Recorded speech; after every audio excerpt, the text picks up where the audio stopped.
A young woman who had just finished school and landed her first job traveled to another city for a work seminar, but she never made it there. The police got involved in the search, and soon they started uncovering one disturbing lead after another. They quickly realized that something truly horrifying might have happened to her, but solving the case turned out to be much more complicated than it seemed at first. It wasn't until nearly 3 decades later that they finally learned the truth. But the outcome was far from what they had expected. Barrett Limbeck was born on April 12, 1972, in the small town of Sturtevant, Wisconsin. It was a quiet, peaceful place where, as the locals said, nothing much ever happened, neither good nor bad. Life there was slow-paced, crime rates were low, and the town was a popular choice for families with kids. Barrett lived in Sturtevant with her parents and her younger brother. She went to the local school, had plenty of friends, and was well-liked because of her warm personality. One of her biggest passions was music. She played the violin in her school orchestra. In high school, Barrett started dating a boy named Kurt, and the relationship continued after they both graduated. By the summer of 1990, Barrett was 18 and thinking about her future. She planned to go to college, but hadn't settled on a career just yet.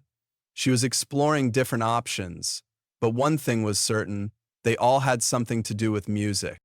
In the meantime, Barrett got herself a job to save up some money before college. She started working at the office of a pretty big company, and in July of that year, she was set to attend a 3-day seminar to learn how to work on computers. This was a big deal for Barrett. Just a few weeks out of high school, she now had to travel to another city called Appleton, hundreds of miles away from her home, all on her own. At first, Barrett's parents weren't too thrilled about the trip. They were naturally worried about their daughter traveling such a long distance alone and spending a few days in another city. But eventually, they came around. They knew she was an adult now, and the seminar was an important part of her job. On the morning of July 17th, they gave her the family van, helped her pack for the trip, and saw her off as she hit the road. Barrett had promised to call her parents as soon as she checked into her hotel, but as the hours went by, there was still no word from her. Her parents, already nervous about the trip, grew even more worried, especially since the drive to the city should have only taken a couple of hours. By evening, they decided to call the hotel, only to find out that Barrett had never checked in.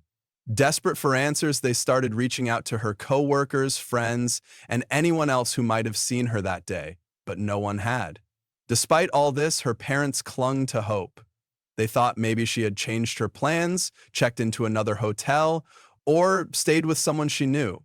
They decided to wait until morning, hoping for good news. But when the seminar started and Barrett didn't show up, they knew something was wrong and decided it was time to call the police. The police department got involved, but initially they didn't do much. They just put out a notice with a description of Barrett. She was an adult, and there wasn't any clear evidence of foul play, so they decided to hold off on launching a full-scale search and just wait. The day went by with no word from Barrett. She didn't contact her parents or show up at the seminar. The police also weren't able to locate her van, leaving everyone in limbo. The next day brought no developments either, until July 19th. That's when the police received a tip about a van matching the description, parked near a supermarket in the small town of West Bend, about 65 miles from Barrett's home. Officers quickly confirmed that it was indeed her family's van and began examining it for clues. The van's doors were locked, and there was no sign of Barrett inside or anywhere near. The first thing officers found was a receipt from a Walgreens located just across the street from the parking lot. The timestamp showed it was issued on July 17th, the day she disappeared. When police spoke with the employee, they confirmed that Barrett had stopped by around noon. She was alone, seemed in good spirits, and her behavior raised no concerns. However, some other findings in the van painted a more troubling picture. The radar detector and stereo were missing, suggesting a possible robbery. But this was just the beginning. The van's interior was littered with cigarette ash, a lot of it. Given that Barrett had never smoked, it was clear someone else had been in the van, and judging by the amount of ash, they'd spent a considerable amount of time there. Then there were her belongings. Almost everything Barrett had taken with her was still in the van. Her red shirt, the one she was wearing when she left home, was on the floor, but part of it had been torn. The dress she'd planned to wear to the seminar was also there, along with her stockings, which had been tied into a knot.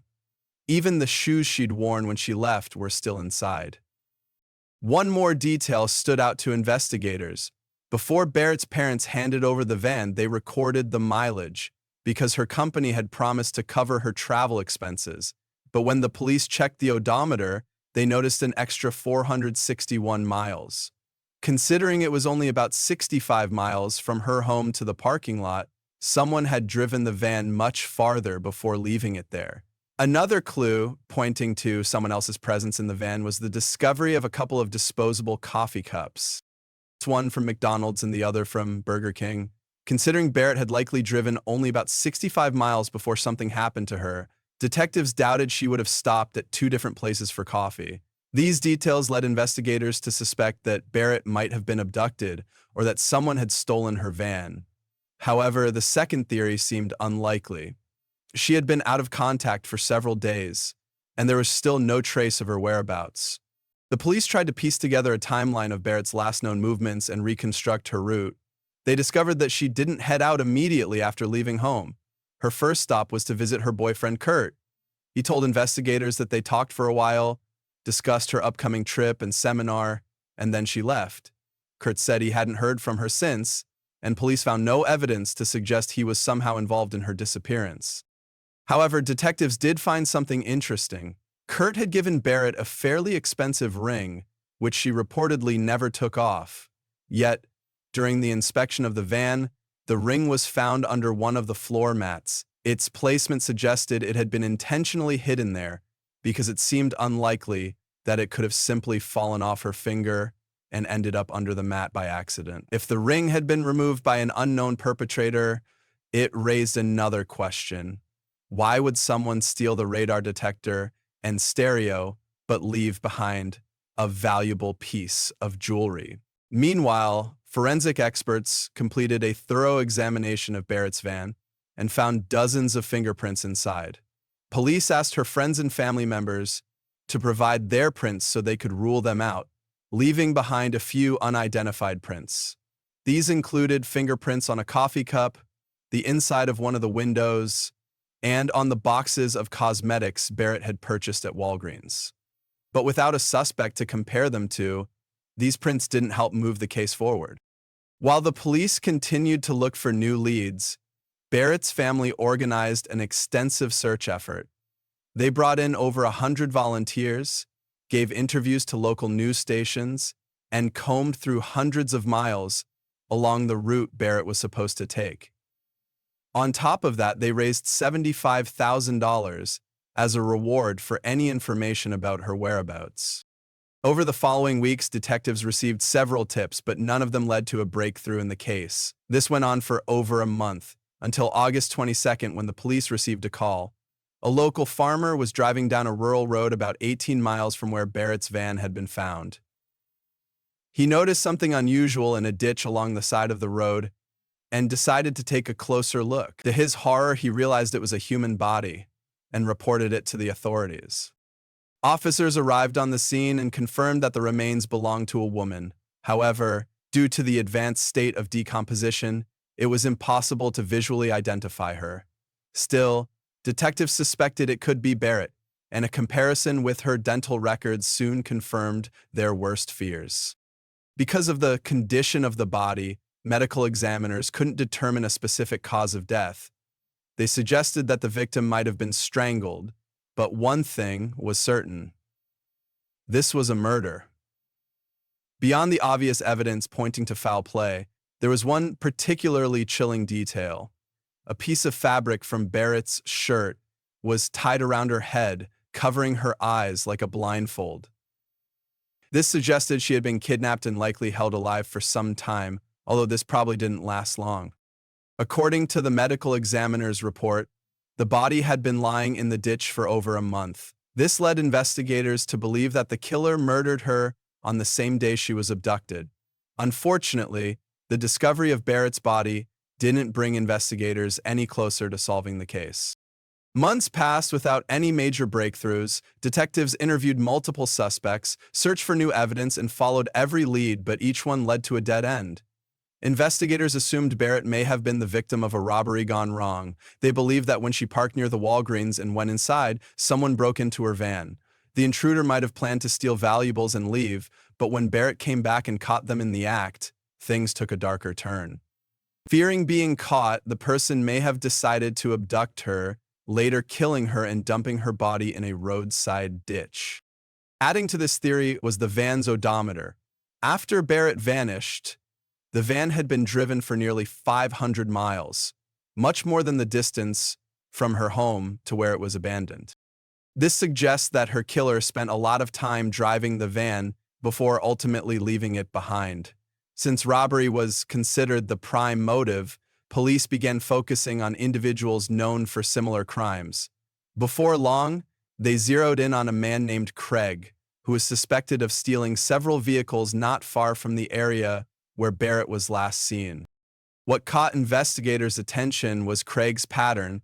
He often used stolen cars to commit other crimes and drove them for some time before abandoning them, behavior that aligned with the movements of Barrett's killer.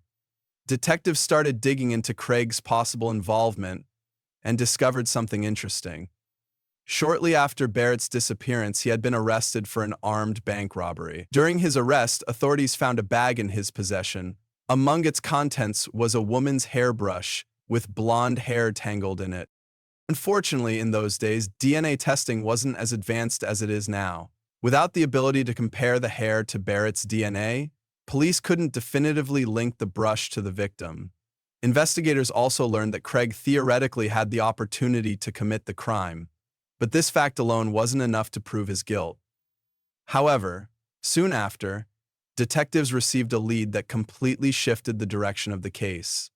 During interviews with Craig's acquaintances, one of his friends suddenly revealed that Craig had confessed to killing Barrett. Not only that, but he allegedly showed him her body inside the van before disposing of it. The revelation made detectives take Craig even more seriously as their prime suspect. But there was one major issue. His fingerprints didn't match any of those found in Barrett's van.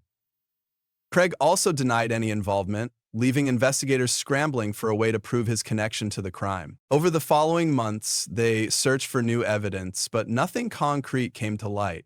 At one point, police considered formally charging Craig with Barrett's murder, hoping that the testimony from his friend would be enough to secure a conviction. However, they ultimately decided that without strong evidence, the prosecution didn't stand a chance in court. Despite this, Craig remained the prime suspect, and for years after, detectives continued their efforts to uncover any new leads to prove his involvement. Unfortunately, this went on for decades without any serious progress. But everything changed when, in 2013, this case was handed over to a cold case unit for a fresh review. As detectives began going through the old files and evidence, they encountered a frustrating setback. Some of Barrett's clothing, which was supposed to be stored as evidence, was missing. Even though it was listed in the official records, the team couldn't track it down, and it appeared that someone, likely an officer, had mistakenly discarded those items. Despite this, investigators sent the remaining evidence to the lab for analysis and requested a new comparison of the fingerprints on file.